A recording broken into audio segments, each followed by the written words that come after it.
কিছু কিছু মিডিয়া আমার একটা কথাকে বিকৃত করে প্রচার করার চেষ্টা করছে। আমি বলেছিলাম যে আগামী দিনে বাংলাদেশের মৌলবাদীরা যদি প্রশ্রয় পায়, তারা যদি বাংলাদেশে ক্ষমতার স্বাদ পায়, সেই সব মৌলবাদীরা পশ্চিমবঙ্গের দিকে হাত বাড়াবে। পশ্চিমবঙ্গে মুর্শিদাবাদ, মালদা, দিনাজপুর, এখানটায় সংখ্যালঘু, যাদেরকে বলি আমরা ভারতবর্ষের মুসলমান, এখানে তারা সংখ্যালঘু না সংখ্যাগুরু। এই ধরনের মুর্শিদাবাদ, আমি যে জেলায় থাকি, 70 থেকে 73% উপরে মুসলমান বাস করে। তাই সেই সমস্ত মৌলবাদীদের জন্য আগামী দিনে এই মুর্শিদাবাদ, মালদা, দিনাজপুরে তারা দাবি করবে যে এগুলো বাংলাদেশের এক্সটেন্ডেড বাংলাদেশ, অর্থাৎ বাংলাদেশের অঙ্গ এরা।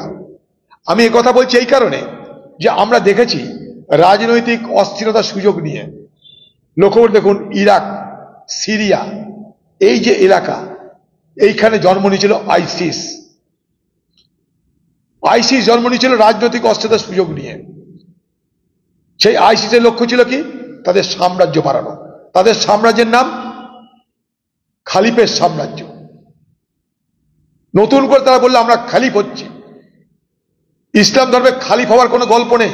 তারা নিজেকে খালিফ দেয়া দাবি করছে, দাবি করেছিল। বাগদুদির কথা মনে করে দেখুন, তারা তাদের সাম্রাজ্য বিস্তার করছিল।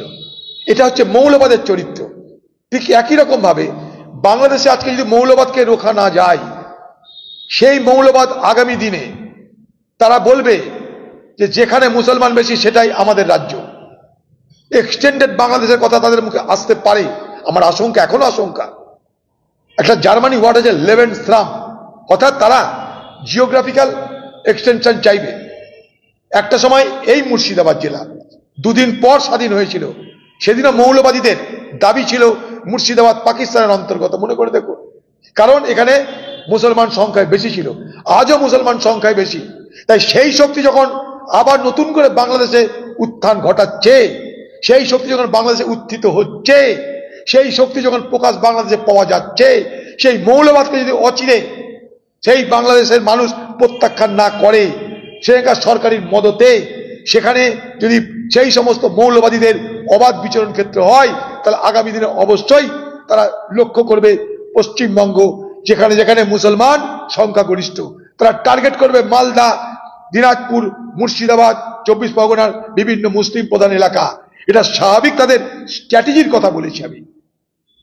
ব্যাপারটা বোঝায়, আমি যারা বলছে মিডিয়ায় তারা সবই বুঝছে, কিন্তু বিকৃত করতে গেলে তাদের সুবিধা হয়। তাই বিকৃত করে একটা ভয় ভীতির বাতাবরণ তৈরি করে সেখানটা অকারণে আমার নামটাকে তারা টেনে আনছে। আপনাদের আবার পরিষ্কার করে দিলাম, কারণ যদি মনে কোনো প্রশ্ন থাকে আপনাদের উপরওয়ালাদের জিজ্ঞেস করবেন, জিজ্ঞেস করে আবার বলবেন আমাকে।